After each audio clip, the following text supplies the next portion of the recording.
మనం ఒక లక్ష్యం పెట్టుకున్నప్పుడు ఆ లక్ష్యాన్ని సాధించడానికి చాలా డిస్ట్రాక్షన్స్ వస్తూ ఉంటాయి. ఒక్కొక్కసారి నా లక్ష్యాన్ని నేను చేరుకోలేనేమో, నేను అనుకున్నది నేను సాధించలేనేమో అని చెప్పి ఒక్కొక్కసారి చిన్న చిన్న వాటితోనే మనం సర్దిపెట్టుకోవాలి అనిపిస్తూ ఉంటుంది.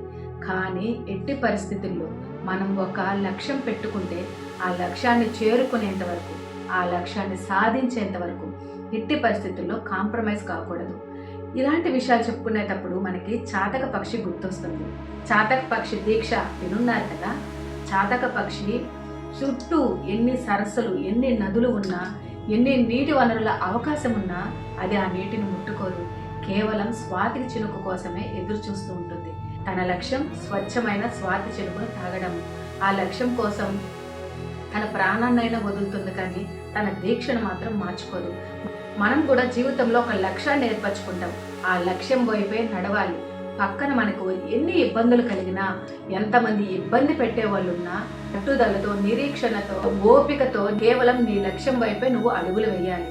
నీ గురువు మీద, నువ్వు నమ్మిన దైవం మీద, నీ లక్ష్యం మీద నమ్మకం ఉంటే నీ లక్ష్యాన్ని చేరకుండా ఎప్పటికీ పోవు. మనం ఎంచుకున్న లక్ష్యం సాధించాలి అంటే చాతక పక్షిలాగా దీక్షను పట్టినట్టు మనం పట్టుదలతో ప్రయత్నం చేయాలి తప్ప ఎప్పుడు గివప్ ఇవ్వడానికి ప్రయత్నం చేయకూడదు.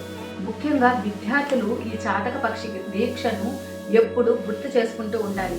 నీ లక్ష్యం మంచి విద్య, నీ లక్ష్యం మంచి మార్క్స్ తెచ్చుకోవడం, నీ లక్ష్యం క్రమశిక్షణతో, మోరల్ వాల్యూస్తో విద్యను అభ్యసించడం.